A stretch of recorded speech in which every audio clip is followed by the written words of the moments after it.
اس وجہ سے کہ پاکستان کی ایک تاریخ رہی ہے، بے نظیر بھٹو صاحبہ کی شہادت ہوئی، اس سے پہلے کی بھی پاکستان کی تاریخ رہی ہے، اس کے بعد کی پاکستان کی ٹیررزم کے اندر تاریخ رہی ہے. تو مہربانی کر کے اگر رانا تنویر صاحب اس طرح کی بات کرنے سے پہلے کچھ تھوڑا سا سوچ لیں تو میرا خیال ہے کہ زیادہ مناسب ہوگی. فضل الرحمان صاحب سے تو یہ توقع کرنی تھوڑی سی زیادہ مشکل ہے کہ وہ سوچ کے بات کریں گے، اس لیے میں ان سے یہ توقع نہیں کرتا. آگے کی جو آپ نے بات کی کہ دیکھیے تحریک انصاف کا ایجنڈا تو پرائمریلی بڑا سمپل نظر آتا ہے، جو کہ پہلے دن سے ان کا اس لانگ مارچ سے چل رہا ہے، اور وہ ہے کہ الیکشن کی ڈیٹ اناؤنس کی جائے. ساتھ اس کے اندر کبھی کبھی 2-3 چیزیں شامل ہو جاتی ہیں کہ فلانے بندے کو ریموو کر دیں، یہ کر دیں، وہ کر دیں، لیکن جو ان کی بنیادی پولیٹیکل ڈیمانڈ ہے، جس کے بعد تمام دیگر پولیٹیکل ڈیمانڈز نیگوشیٹ ہو سکتی ہیں یا گیو اپ ہو سکتی ہیں، وہ ایک ہے کہ الیکشن کی تاریخ کی اناؤنسمنٹ کی جائے، اسمبلیوں کو تحویل کیا جائے. اگر یہ کام کرنے کے لیے، کیونکہ حکومت آلریڈی کہہ چکی ہے کہ جو بھی ہو جائے ہم اسمبلیاں نہیں تحویل کریں گے، تو اس کا مطلب ہے کہ کوئی نیگوسیشن نہیں ہو رہی اور یہ اسٹریٹ پاور کے تھرو عمران خان کرنا چاہ رہے ہیں کہ 2-2.5 لاکھ 3 لاکھ 4 لاکھ بندہ اگر اسلام آباد کے باہر آ کے اکٹھا جمع ہو جائے اور ہلنے سے ریفیوز کر دے تو گورنمنٹ کے اوپر کچھ پریشر پڑے گا. شاید انسٹیٹیوشنز بھی انہیں کہیں کہ دیکھیں ملک ایسے نہیں چل سکتا، ہمیں الیکشنز کی طرف جانا پڑے. کیونکہ عمران خان صاحب کی یہ اسٹریٹجی کسی کانسٹیٹیوشنل اسٹریٹجی نہیں لگ رہی، ایک اسٹریٹ پاور کی اسٹریٹجی لگ رہی ہے. تو اس میں یہ جو ایونٹس اس طرح کے ہوئے ہیں جس میں عمران خان صاحب کو اور ان کے سپورٹرز کو گولی لگی، تمام آپ کو پتہ ہے کہ جو عمران خان صاحب کی جو سپیچ تھی جو انہوں نے ہسپتال کے اس میں سے دی، مجھے سوشل میڈیا کے اوپر کچھ فیکٹس ہم دیکھ رہے تھے تو پتہ یہ چلا کہ شاید وہ ابھی ریسنٹ مہینوں کے اندر سب سے زیادہ دیکھی گئی تقریر ہے. تو لوگ زیادہ سے زیادہ ان کی باتیں سن رہے ہیں. اگر وہ خود پلستر کے ساتھ پنڈی پہنچ گئے 5 دن بعد، جہاں سے آنورڈز انہوں نے اسلام آباد انٹر کرنا ہے، تو میرا خیال ہے کہ بہت زیادہ لوگ ہوں گے اور گورنمنٹ اس طرح کے فضول بیانات جو ابھی ہم نے سنوائے اپنے سارٹ میں، میرا خیال ہے کہ اس طرح کے بیانات سے گورنمنٹ اپنے آپ کو کوئی فائدہ نہیں پہنچا رہی. ٹھیک ہے، آپ کہہ رہے ہیں کہ اس طرح کے بیانات سے حکومت اپنے آپ کو کوئی فائدہ نہیں پہنچا رہی. عدیل وڑائی صاحب، FIR کا بھی گلہ کیا آج سابق وزیر اعظم عمران خان نے، اور انہوں نے کہا کہ ایک سابق وزیر اعظم کی FIR درج نہیں ہو رہی تو عام آدمی کو انصاف کیا ملتا ہوگا. یہ بتائیے گا یہ کیا وجہ ہے، ڈیڈ لاک ابھی تک کیوں نہیں ٹوٹ رہا، پھر کون سے ایسے قانونی معاملات ہیں جس کی وجہ سے ابھی تک FIR کا معاملہ ڈیلے ہوتا جا رہا ہے؟ FIR تو پاکستان کے قانون کے مطابق ہونی ہے نا، وہ کسی کی خواہش پر تو نہیں ہونی. پاکستان کے قانون کے مطابق اگر ایک شخص جو ملزم رنگے ہاتھوں پکڑا گیا پولیس اسٹیشن میں، انہی کے ماتحت جو یعنی حکومت اس کے ماتحت جو پولیس ہے اسی نے ان کا بیان ریکارڈ کیا، اس ملزم کا. اس ملزم نے کہا کہ جی میں نے یہ حملہ کیا ہے، میرے پیچھے کوئی نہیں ہے. تو اب قانون کے مطابق تو دیکھا جائے تو اس شخص پر یہ مقدمہ درج ہونا چاہیے. اس سارے معاملے میں دیکھیں FIR کے معاملے میں نہیں عدیل وڑائی صاحب، سوری عدیل صاحب سوری، میں قطع کلامی کی معذرت. کیا آپ کہہ رہے ہیں کہ FIR ملزم کے کہنے پہ درج ہونی چاہیے؟ کیا آپ کا یہ کہنا ہے کہ FIR مدعی کے کہنے پہ نہیں، ملزم کے کہنے پہ درج ہونی چاہیے؟ تو یعنی آپ یہ کہہ رہے ہیں کہ یعنی کہ قانون کی، آپ یہ کہہ رہے ہیں کہ عمران خان صاحب 250 سال کی تاریخ کامن لاء کی ختم کر دیں. جی عدیل، آپ یہ کہہ رہے ہیں سعد رسول صاحب کہ عمران خان صاحب جن 3 شخصیات کا نام لے رہے ہیں ان پر ہو جانی چاہیے. آپ کے کہنے کا یہ مطلب ایسے ہی ہے؟ جی یہ سمجھ آئیے مجھے. تو میرا کہنے کا بڑا سمپل مقصد ہے، سوری بات پوری سن لیں، مطلب تو یہی ہے آپ یہ کہہ رہے ہیں. میرا کہنے کا آپ کو یہ کہہ رہے ہیں کہ سعد رسول صاحب آپ کا کہنے کا مطلب یہ ہے، آپ کے کہنے کا سعد رسول صاحب مطلب یہ ہے کہ کل کو کوئی شخص بھی بولے کہ جی میں نے آرمی چیف پر FIR درج کرانی ہے، میں نے DGI پر جو ہے FIR درج کروانی ہے، میں نے DGC پر FIR درج کروانی ہے، اور جو شخص جو ہے اس کو رنگے ہاتھوں پکڑا گیا ہو اور آپ کہہ رہے ہو نہیں جی نہیں ہم اس کو نہیں مانتے، ہم نے ان پہ کرانی ہے. یہ تو دباؤ ڈالنے کا معاملہ ہے. ویسے آپ یعنی یہ کہہ رہے ہیں سعد رسول صاحب، آپ تو قانون کی کتابیں آپ نے پڑھ رکھی ہیں سعد جی رسول جی صاحب، قانون کو اس میں کلیریفائی سعد رسول قانون کو صاحب، اس میں کلیریفائی آپ کر تو- لیتے ہیں. میں اگر آپ یہ سن کہہ رہے لیں ہیں، گے، یعنی آپ اگر یہ آپ کہہ سن رہے لیں گے ہیں، تو میں آپ کے قانون کو کہنے کا کلیریفائی کر مطلب دوں سعد گا. رسول صاحب یہ ہے، نہیں آپ کے کہنے کا مطلب سعد رسول صاحب یہ ہے کہ اگر آپ سن لیں گے نا پر ایف آئی آر درج عدیل ہونی صاحب، چاہیے. اگر آپ عدیل سن لیں بڑائی گے، صاحب آپ کا ایسے ہی جواب ہے. آ گیا. اگر آپ- جی سعد رسول صاحب، عدیل اگر آپ بڑائی صاحب سن آپ لیں کہہ گے رہے ہیں نا، کہ آپ اور کن آپ- بنیادوں پر پھر یہ ایف آئی آر درج کرانا چاہتے ہیں، کیونکہ دوسرا- وہ تو اگر قانون آپ کے سن تقاضوں لیں کے گے تو آپ کو مطابق پتا ہو. چل جائے گا میں کیا کہہ رہا ہوں. ٹھیک ہے عدیل، سعد رسول اگر آپ صاحب کو سن سن لیں لیتے گے ہیں، پھر تو آپ آپ کی کو پتا جانب چل دوبارہ جائے آ گا میں جاتے کیا ہیں. کہہ رہا ہوں. جی سعد رسول صاحب. جی آپ عدیل صاحب نے جو جی، بار سعد بار یہ رسول کہنے کی فرمائیں. کوشش کی کہ میں کہہ رہا ہوں کہ کسی فوجی افسر کے اوپر ایف آئی آر کاٹ دیں، یہ بات نہیں ہے. قانون بڑا سمپل ہے عدیل صاحب کہ میں قانون کی درستگی پھر کر رہا کس ہوں. پر ہونی اگر چاہیے؟ مجھے آپ اس وقت ایک گولی بڑے لگ جائے، ماہر میں قانون کہوں- دان ہیں سعد رسول صاحب، سنیں تو آپ صحیح. بڑے ماہر قانون دان ہیں، اوہو، ہمیشہ آپ سن تو دلیل سے لیں. بات کرتے ہیں اور میں بڑا قائل ہو جاتا ہوں جب صاحب، آپ دلیل دیتے ہیں. عدیل آپ مجھے صاحب، صرف یہ اگر بتا آپ دیں سن لیں گے اس نا- سارے سینیریو میں ایک عدیل بڑائی اتنے صاحب، بڑے اگر لیڈر سن پر لیں گے- سعد رسول صاحب عدیل مجھے صرف بڑائی اتنا صاحب، بتا دیں، عدیل بڑائی سعد صاحب، رسول صاحب مجھے صاحب کی صرف بات اتنا سن بتا لیتے ہیں. دیں عدیل بڑائی صاحب کہ اگر سعد سن رسول لیں صاحب گے- کی بات لیڈر مکمل پر ہونے دیجیے، اتنے پھر آپ کی بڑے جانب لیڈر آتے ہیں. پر جب ایف آئی آر عدیل بڑائی صاحب، سعد رسول کی بات مکمل ہونے دیجیے، پھر آپ کی جانب آتے ہیں. جی سعد رسول صاحب اپنی بات مکمل کیجیے، مجھے سعد ابھی رسول حسن رضا صاحب پر نے بھی سعد جانا. رسول صاحب نے میری بات مکمل عدیل سعد صاحب، رسول میں صاحب آپ نے کے میری جذبات بات کا- میں آپ کو پورا مکمل موقع کی نا. دیتی ہوں بات کرنے تو کا. پھر اب سعد رسول صاحب اگر کوئی پوائنٹ اٹھا رہے ہیں تو پھر میری عرض سن لینا ایک دفعہ. جی، جی، جی، میں یہ آپ کہہ کو- رہا ہوں ہم گزشتہ 2 روز سے اس پہ بات آپ یہ کر رہے پہلے ہیں. بتا دیجئے، ہم پھر میں بتا گزشتہ دوں. 2 روز سے اس پہ بات کر رہے ہیں. جی. گزشتہ 2 روز سے اس پہ بات کر رہے ہیں. دیکھیں یہ کیا بنایا ہوا ہے معاملہ، ایف آئی آر درج نہیں ہو رہی. او بھائی ایف آئی آر درج نہیں ہو رہی تو سعد رسول صاحب آپ تو اتنے دلیل سے بات کرتے ہیں، اتنے بڑے قانونی ماہر ہیں، ماشاءاللہ قابل آدمی ہیں، تو بتا دینا کس پر ہونی ہے. تو میں بھی ہم یہاں سے اس فورم سے اس پلیٹ فارم سے ہم کہتے ہیں جی اس پر ہونی چاہیے. آپ کہہ رہے ہیں کہ آپ کہہ رہے ہیں اس پر بھی نہیں ہونی چاہیے، آپ پھر کس پہ ہونی چاہیے؟ اگر بات سن لیں گے نا عدیل ٹھیک ہے صاحب، جی سعد رسول صاحب، آپ اپنی اگر بات بات مکمل سن لیں کیجیے. گے نا تو جی جی جی جی دیکھیے ہمارے ملک میں نا تھوڑا سا ایشو یہ ہے، اور میں عدیل صاحب کی بڑی رسپیکٹ کرتا ہوں کہ ہمارے ملک میں نا ایک رانا ثناء اللہ صاحب علی بھی وکالت ہے نا، کہ جس کے اندر آپ اگلے کی بات نہ سنیں، آپ کوشش کریں کہ بس بولتے رہیں اور اگلا جو ہے وہ کیونکہ اس کا پاس وقت ختم ہو جائے گا بولنے کا تو آپ کی بات پریویل کر جائے گی. قانون میں ایسے نہیں ہوتا. پھر کیسے تو آپ ہوتا ہے؟ نے عدیل تو بڑائی اپنی بات صاحب نے یہ مکمل کر لی فرمایا، تھی اور نا یہ بھائی جان. اور بات اگر میں پوری کر سکوں عدیل جی صاحب، جی اپنی بات مکمل اگر مجھے کیجیے. اس وقت ایک گولی لگ جائے، اگر مجھے اس وقت ایک گولی لگ جائے، قانون یہ کہتا ہے ہم کل بھی پرسوں بھی اس بارے میں بات کر چکے ہیں کہ پی ٹی آئی کو عمران خان صاحب کو کسی فوجی افسر کو نامنیٹ نہیں کرنا چاہیے، کیونکہ یہ ہماری پولیٹیکل ریاستی مشینری کے خلاف ہے. لیکن قانون واضح کر لینا مشکل ہے. نامنیشن حاضر سروس افسران کی نہیں ہونی چاہیے. ہم اس پہ کل بھی بات کر چکے ہیں، میں اس پہ پرسوں بھی بات کر چکا ہوں، لکھ کے آرٹیکل بھی لکھ چکا ہوں. لیکن قانون کو سمجھنا ضروری ہے. اگر میں کہوں کہ مجھے ابھی گولی لگی ہے اور جو بائیڈن نے مجھے گولی ماری ہے، تو پولیس کے اوپر سیکشن 154 میں لازم ہے کہ وہ میری ایف آئی آر ایسے ہی تحریر کرے کہ سعد رسول صاحب کا کہنا یہ ہے کہ اس کو جو بائیڈن نے گولی ماری، اور تفتیش میں لکھے کہ جو بائیڈن تو واشنگٹن میں تھا، اس نے گولی نہیں ماری. ٹھیک ہے. اسی طرح قانون یہ کہتا ہے کہ ملزم کے کہنے پہ ایف آئی آر نہیں کٹے گی. ملزم نہیں بتا سکتا کہ ہاں میں نے گولی ماری، تو پولیس کا اچھا ٹھیک ہے ملزم کا بیان ایف آئی آر میں لکھ سکتے ہیں. یہ قانون میں نہیں ہو سکتا. ایف آئی آر کاٹی جائے گی مدعی کے کہنے پہ. جو لوگ نہیں شامل وہ انویسٹیگیشن میں بری کیے جائیں گے. جو عدیل صاحب قانون بتا رہے ہیں یہ تو دنیا کی کسی جگہ پہ قانون نہیں ہے کہ وہاں پہ بم بلاسٹ ہو، میں کہوں کہ میں نے کیا ہے تو کیا بم بلاسٹ کی ایف آئی آر میرے کہنے پہ کاٹ دی جائے گی؟ ملزم کے کہنے پہ کاٹ دی جائے گی؟ بھئی تفتیش کے تھرو چیزوں کو نکالتے ہیں، ایف آئی آر میں نہیں نکالتے. جواب دے دیجئے، پھر مجھے حسن رضا کے پاس بھی جانا ہے. آپ بات اپنی مکمل کر لیں عدیل. یہ ہمارے جو ملک میں نا یہ بہت سے جو ہماری پارٹی قیادت جو ہوتی ہے، ہماری مختلف جماعتیں جو ہوتی ہیں، ان کو اسی طرح ہی خراب کیا جاتا ہے. وہ کس طرح خراب کیا جاتا ہے؟ وہ فلاں کو بھی ایڈ کر دیں. سعد رسول صاحب سے بہتر یہ کوئی نہیں جانتا ہوگا کہ کوئی کیس خراب کرنا ہے نا تو اس میں پھر اپنی من مرضی کے لوگ ڈلواتے جائیں. آگے جا کے عدالتوں سے جا کے وہ کیس اٹھ جاتے ہیں اور پھر بعد میں لوگ کہتے ہیں جی عدالتوں سے انصاف نہیں ملتا، اور خود یہ کیس کو ابتدائی لیول سے خراب کیا جاتا ہے. اب سن لینا میری عرض سن لینا. ایسے نہیں ہوتا نا سعد رسول صاحب، آپ کو بھی پتا ہے کہ کس طرح کیس خراب کیے جاتے ہیں، اور اسی طرح اس کیس کو کیسے خراب کیا گیا.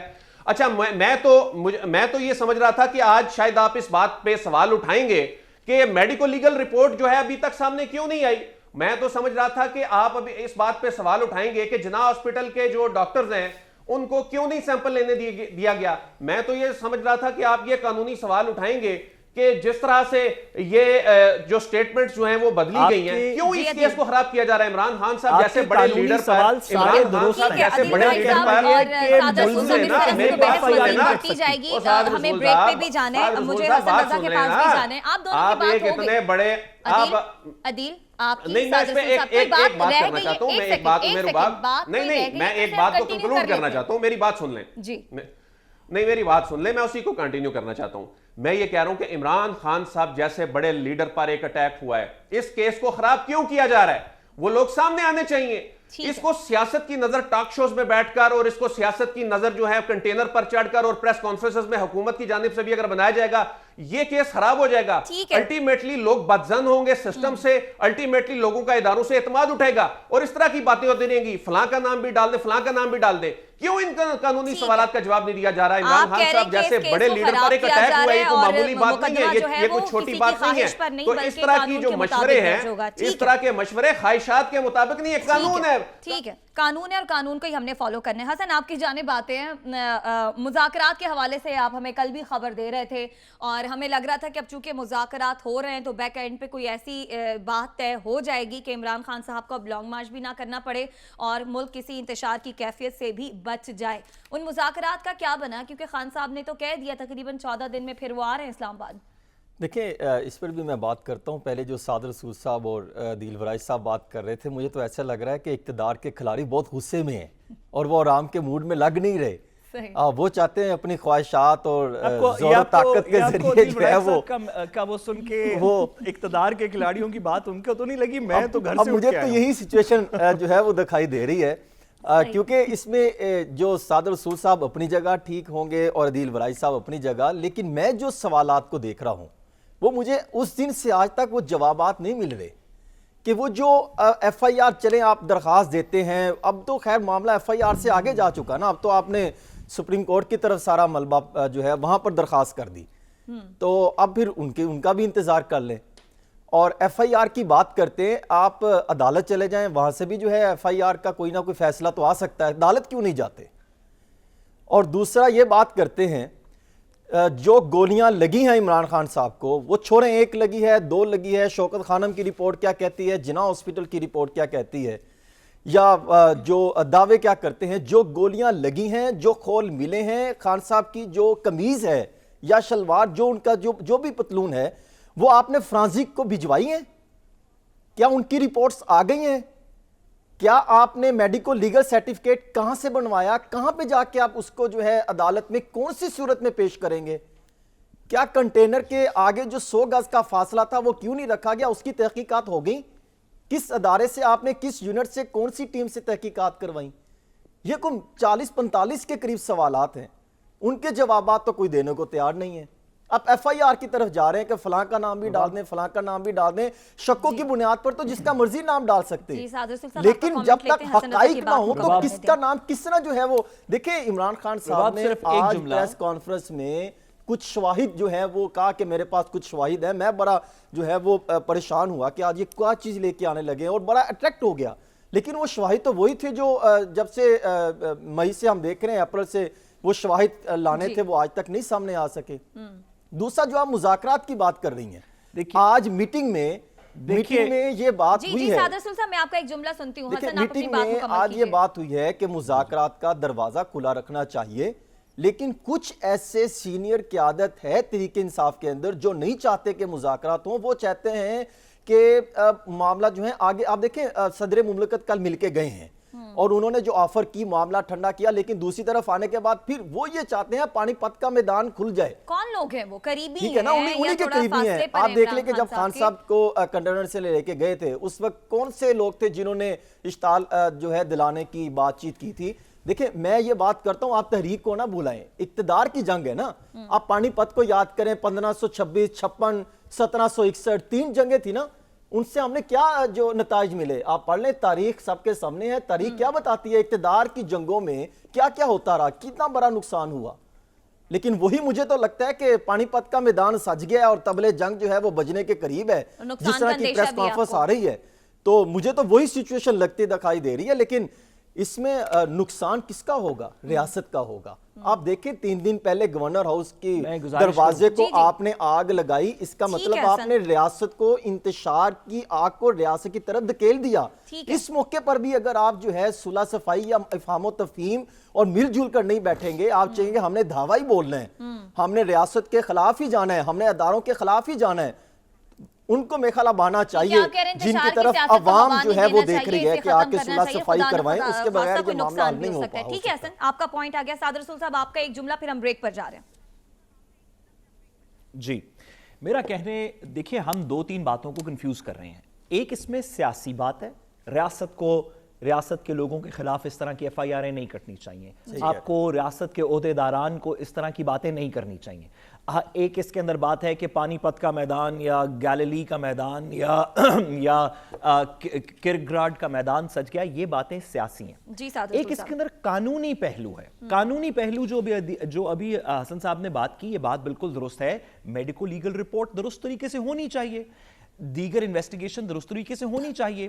سوال یہ ہے کہ جو قانونی بات ہے اس کے اندر یہ نہیں کہہ سکتے, اور عدیل صاحب بھی, حسن صاحب بھی, آپ بھی, میں بھی, پاکستان کے کسی قانون دان کے پاس چلے جائیں, وہ آپ کو بتائے گا کہ ایف آئی آر صحیح ہو غلط ہو, اس کا قانون ہمارا 5 سال کا, 2 سال کا, 4 سال کا نہیں, ہمارے پچھلے 250 سال کا قانون, کامن لا جورسڈکشن کا 250 سال کا قانون یہ کہتا ہے کہ ایف آئی آر مدعی کے کہنے پہ رجسٹر کی جائے گی, ملزم کے کہنے پہ رجسٹر نہیں کی جائے گی. ایک شخص اگر کھڑا ہو کے کہہ دے کہ میں نے کوئی جرم کیا ہے, اس کی بنا پہ ایف آئی آر نہیں رجسٹر ہو سکتی.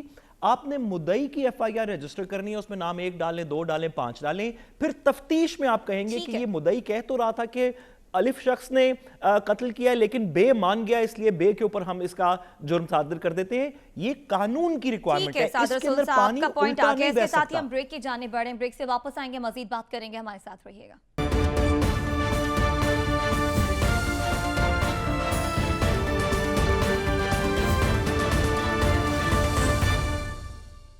ویلکم بیک ناظرین. پنجاب میں سیاسی بحران کا اثر انتظامی معاملات پر پڑ رہا ہے, جس سے دکھائی دے رہا ہے کہ بیوروکریسی کام سے کچھ کترا رہی ہے. 3 ماہ ہونے کو چیف سیکرٹری پنجاب کامران افضل چھٹی پر ہیں, مزید چھٹی کی درخواست دے دی ہے. آئی جی پولیس فیصل شاہکار نے بھی کام کرنے سے معذرت کر لی ہے. دوسری طرف وفاقی حکومت نے سی سی پی او لاہور کو معطل کر دیا ہے.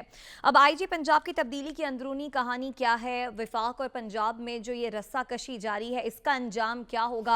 کیا یہ صورتحال اس لیے بھی بن رہی ہے کہ کچھ پنجاب میں 2 بڑوں کے درمیان جو انبن چل رہی ہے اس کا یہ نتیجہ ہے؟ ان سوالات کا جواب اپنے پینلسٹ سے لیں گے. حسن, پنجاب کی سیاست میں کیا کچھ ہو رہا ہے, آپ کو سب خبریں ہوتی ہیں, یہ سب سے پہلے ہمیں آئی جی کا بتائیے گا کہ یہ آئی جی نے جو کام کرنے سے معذرت کر لی ہے, اس کی اندرونی کہانی ہے کیا؟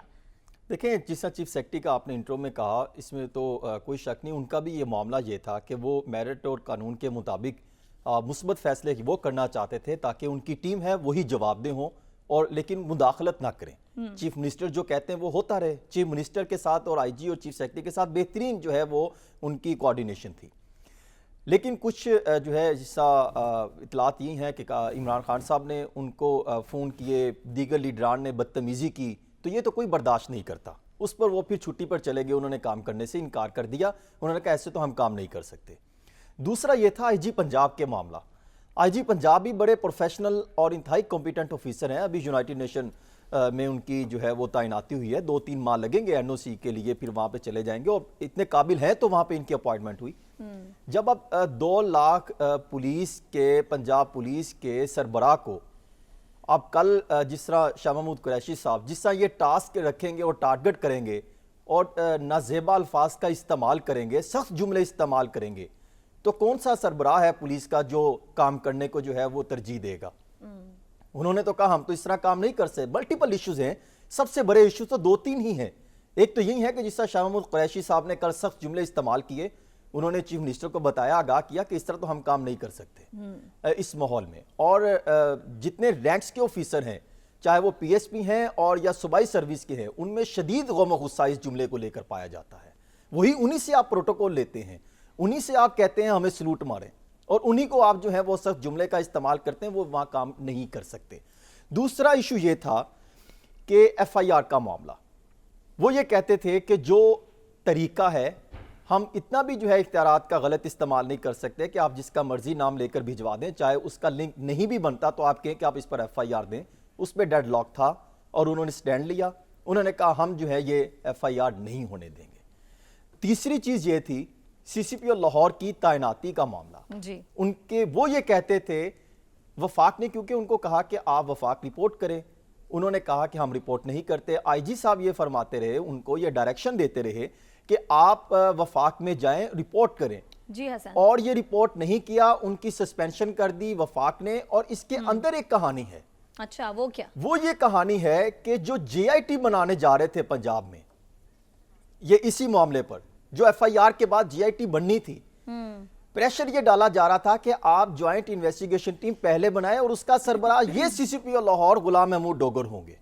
اس پر انہوں نے سٹینڈ لیا کہ کسی بھی صورت یہ غلام محمود ڈوگر نہیں ہو سکتے, جو پہلے ہی جو ہے ان کے خلاف اختلافات ہیں, پارٹیاں ایک دوسرے میں سیاسی جو ہے سوالات اٹھاتی ہیں, یہ نہیں ہوگا. صحیح, یہ پوائنٹ تھا. اور اس کے بعد پھر جو ہے اگر دیکھا جائے تو باقی تقرر اور تبادلے تھے جس سے انہوں نے بے شمار ایسے جو ہے وہ انکار بھی کیے کہ یہ بلیک تھے, ہم ان کو کسی جگہ پہ پوائنٹ نہیں کرنا چاہتے. کہیں نہ کہیں انہوں نے کمپرومائز بھی کیا, لیکن اتنا نہیں کیا کہ وہ لیمٹ کراس کر جائے. اس طرح کے بے شمار تحفظات تھے. اور اس صورت میں میرے خیال میں جتنے عرصے سے جرنلزم کر رہا ہوں تو شاید یہ پہلی دفعہ ہی ہوا ہے کہ آئی جی پنجاب اور چیف سیکرٹری کہ ہم نے اس دور حکومت کے ساتھ کام نہیں کرنا, چاہے ان کی چیف منسٹر کے ساتھ کوارڈینیشن بہترین ہو, اس کے باوجود وہ کہ ہمارے میں بہت زیادہ مداخلت اور بلا وجہ اور غیر قانونی غیر آئینی طریقے سے اور زبردستی زور و طاقت کے جو ہے مداخلت کی جا رہی ہے. اس صورت میں آئی جی پنجاب نے وفاق کو کہا کہ میں پنجاب میں کام جاری نہیں رکھنا آپ کہہ رہے ہیں کہ جو کہ مداخلت کی جا رہی ہے اس لیے کام کرنے سے معذرت کیا گیا ہے. عدیل وڑائی آپ کی جانب آئیں گے. اس سے پہلے بھی تحریک انصاف کے دور میں ہم نے دیکھا کہ بیوروکریسی جو ہے وہ کام کرنے سے کترائی, اور اب بھی اسی قسم کی جو خبریں آ رہی ہیں کہ حکومت کی جانب سے کچھ مداخلت کی جا رہی ہے. اور جیسا کہ حسن رضا بھی بتا رہے ہیں کہ وزیر اعلیٰ کے ساتھ تو کام کرنے کو تیار ہے لیکن انفلوئنس نہ ہو, اس لیے آئی جی نے بھی استعفیٰ دیا. ایک بار پھر اس میں ایف آئی آر کا معاملہ بھی جو ہے وہ زیر بحث ہے. تو واقعی میں یہ مداخلت کی جا رہی ہے پنجاب حکومت کی جانب سے؟ دیکھیں یہ جو سکیم ہے نا, یہ جو صوبائی سطح پر یہ جو ہر دوسرے مہینے یہ معاملہ سننے کو ملتا ہے, یہ ہماری آئینی سکیم سے مطابقت ہی نہیں رکھتی, یہ کمپیٹیبل ہی نہیں ہے. یہ تو انگریز دور کا نظام چلا آ رہا ہے جس میں تمام صوبوں کو کنٹرول کیا جانا ہوتا تھا, اور اب بھی اسی طرح سے چیزیں چل رہی ہیں, اس میں ریفارمز نہیں ہو سکیں. اب دیکھیں عمران خان صاحب نے بہت سی ریفارمز کرنے کی کوشش کی اپنے دور حکومت میں, وہ کر نہیں سکے. وہ کر کیوں نہیں سکے تھے اس وقت بھی؟ وہ خود بھی پنجاب کو ایوان وزیر اعظم سے چلا رہے ہوتے تھے. ایک بیوروکریٹ جو تھا وہ تمام جو صوبے کی بیوروکریسی ہے اس کو لگوا رہا تھا, اس کو ہٹوا رہا تھا, ان کو ڈائریکشن دے رہا تھا. اچھا اب بھی ایسے ہو رہا ہے. اب جو ہے وہ وفاقی حکومت جو ہے اس کا جو افسر کا کیریئر ہے وہ وفاقی حکومت نے لے کے چلنا ہے, لیکن صوبائی حکومت اس کو اپنے سیاسی مقاصد کے لیے استعمال کرتی ہے, چاہے یہ ہو یا چاہے کوئی اور ہو. وفاقی حکومت بھی یہی کرتی ہے. انہوں نے افسروں کو اپنے سیاسی مقاصد کے لیے, سیاسی فائدوں کے لیے استعمال کرنا شروع کیا ہوا ہے, بلکہ کرتے آ رہے ہیں. اسی وجہ سے تو عام عوام کے حق میں کوئی چیز نہیں ہوتی, کوئی ریلیف نہیں ملتا. اب مسئلہ یہ ہے کہ جو افسر وہاں پر کام کر رہا ہے وہ افسر کیا کرے؟ اس کیا سارا کریئر لے کے چلنا ہے وفاق میں شارع دستور نے. وہاں پر بیٹھ کے صوبائی حکومت کا مسئلہ چل رہا ہے وفاقی حکومت کے ساتھ, وہ اس کو اپنے سیاسی مقاصد کے لیے استعمال کر رہے ہیں. افسر کہتا ہے جی میں اپنا کیریئر کیوں خراب کروں, میں تو چھٹی پر چلا جاؤں گا. یہ معاملات اسی طرح ہی چلتے رہیں گے. یہ تو جب دونوں حکومتیں یعنی وفاق میں بھی ان کی حکومت تھی, صوبے میں بھی ان کی حکومت تھی, تو یہ تو مسائل اس وقت بھی سننے کو ملتے تھے. یہ یہاں سے بیٹھ کے کنٹرول کرتے تھے, اب وہ وہاں بیٹھ کے کنٹرول کر رہے ہیں. لیکن یہ افسر آتے ہیں وفاق کے انڈر, جب ان کو کہا جاتا ہے کہ یہ سیاسی کام کرو تو وہ دیکھتے ہیں جی ہمارا تو کیریئر خراب ہو جائے گا. تو اب دیکھیں کہ پوسٹ جو ہے وہ صوبائی ہے, افسر جو ہے وہ وفاقی حکومت کے انڈر آتا ہے. تو یہ اسکیم جو ہے اس کو درست کرنے کی ضرورت ہے, نہیں تو یہ معاملات ہر حکومت میں ہوتے رہیں گے. عدیل وڑائی صاحب, یہ جو کاف لیگ اور تحریک انصاف کے درمیان, آپ نے پروگرام میں ہمیں پرسوں بھی بتایا تھا کہ پرویز الہی اور عمران خان کے درمیان جو کچھ ناراضگی چل رہی ہے, کچھ اختلافات ہیں ایف آئی آر کو لے کر, یہ اختلافات بھی وجہ ہیں یہ جو پنجاب میں ہمیں صورتحال دکھائی دے رہی ہے اس کی؟ جی بالکل یہ اختلافات وجہ ہیں, بالکل ایسے ہی ہے. جب آپ ایک افسر کو کہیں گے کہ اس طرح سے چلنا ہے، اس افسر سے تو پوچھ گچھ ہونی ہے نا. وہ ایک کوئی غیر قانونی کام اگر کرتا ہے، چلے ہم اس بحث میں نہیں جاتے کہ وہ قانونی ہے یا غیر قانونی، ہم اس بحث میں نہیں جاتے، لیکن اس کے خدشات تو اپنی جگہ موجود ہیں نا. تو وہ کہتا ہے جی میں نے کام نہیں کرنا. پھر آپ چیف منسٹر کو کہتے ہیں، چیف منسٹر کس طرح ایک ڈائریکشن دے سکتا ہے کہ ایسے کام کی کہ کل کو اس پر حرف آئے گا. تو یہ اختلافات تو شروع ہو چکے ہیں. یہ اختلافات ایک دن ہونے ہی تھے، ویسے آپ کہہ رہے ہیں کہ یہ اختلافات اب شروع ہو چکے ہیں. اور اس میں ٹھیک ہے دل آپ کا پوائنٹ آ گیا. سعد رسول صاحب، یہ اختلافات وفاق اور پنجاب میں یہ رسہ کشی، یہ صورتحال کتنا نقصان پہنچا رہی ہے؟ کیونکہ اس کی وجہ سے پنجاب میں انتظامی معاملات رک کر رہ گئے. دیکھیے بہت زیادہ نقصان پہنچا رہی ہے. جو بات ابھی عدیل کر رہے تھے اور اس سے پہلے حسن بھی کر رہے تھے، یہ اسی طرح ہے کہ ایفیکٹولی اس میں 2 یا 3 فیکٹرز ہیں جو سٹرکچرل ہمارے بنیادی مسئلے ہیں. اس میں سے ایک جس کی طرف عدیل صاحب نے بھی ابھی اشارہ کیا کہ یہ ایک کلونیل سسٹم ہے جس کو ہم نے انہیریٹ کیا ہے. اس کلونیل سسٹم کو ہم نے 18ویں ترمیم میں مزید تقویت دی، جس کے بعد وفاق کی پاور صوبے کے اندر کام کرنے کی کیا ہے اور صوبے کی پاور ویزاوی وفاق لا انفورسمنٹ کی، پولیس کی، بیوروکریسی کی کیا پاورز ہیں، اس کے اندر مسئلہ ہے. کیونکہ آئی جی پنجاب کی پوسٹنگ جو ہے وہ وفاق کی مرضی سے ہوتی ہے، لیکن جب وہ پوسٹ ہو جاتے ہیں تو وہ چیف منسٹر کے تابع کام کرتے ہیں. لیکن اگر انہیں پوسٹ آؤٹ کروانا ہو تو واپس وفاق کے پاس اسٹیبلشمنٹ ڈویژن جانا پڑتا ہے. تو یہ مسائل ہمارے اسٹرکچرل مسائل ہیں. جو دوسری بات اس کے اندر ضروری ہے وہ یہ ہے کہ ہم نے، اور یہ بات آپ کو یاد ہوگا احد چیمہ جو کہ آج کل پرائم منسٹر صاحب کے ایڈوائزر لگے ہوئے ہیں، جب ان کا اریسٹ ہوا تھا پنجاب میں تو پنجاب کی بیوروکریسی نے سیاسی ایفیکٹولی لائنز پہ، کہنا نہیں چاہیے لیکن سیاسی لائنز پہ اپنے کچھ بیوروکریٹس جو کہ نون لیگ کے ساتھ اس وقت کہا جاتا تھا کہ وہ ٹیگڈ ہیں، اور بعد میں احد چیمہ صاحب کو جب ایڈوائزر بنا دیا تو وہ بات، اور فواد حسن فواد کو بھی بنا دیا تو وہ بات واضح ہو گئی کہ واقعی سیاسی طور پہ ٹیگڈ تھے. جب ان کو حراست میں لیا گیا یا ان کے خلاف نیب کے کیسز چلے تو بیوروکریسی ایک سٹرائک پہ چلی گئی. اسی طرح ایلیمنٹس بیوروکریسی کے اندر سندھ میں پیپلز پارٹی کے، کے پی کے اندر پی ٹی آئی کے، پنجاب کے اندر پاکستان مسلم لیگ نون کے، یہ ایلیمنٹس سمپیتھیٹک ایگزسٹ کرتے ہیں. جب تک ہماری بیوروکریسی کا، سول ایڈمنسٹریشن کا پراپر ریفارم نہیں ہوگا، یہ آئی جی کی تعیناتی سے، سی سی پی او کی تعیناتی سے، ایک مداخلت سے، دوسری مداخلت سے، تیسری مداخلت سے یہ بات ختم نہیں ہوگی. ہمارے سیاستدانوں کی عادت ہے کہ ایس ایچ او کو فون کر کے کہیں کہ ایف آئی آر کاٹے یا نہ کاٹے، بندہ چھوڑ دے نہ چھوڑ دے، فلانے کو اندر کر دے، فلانے کو باہر کر دے. ٹھیک ہے، آپ کہہ رہے ہیں کہ جب تک پراپر ریفارمز نہیں ہوں گے یہ معاملہ حل نہیں ہوگا. حسن، ہمیں بریک پر جانا ہے، بریک سے واپس آتے مزید بات کرتے ہیں، ہمارے ساتھ رہیے گا.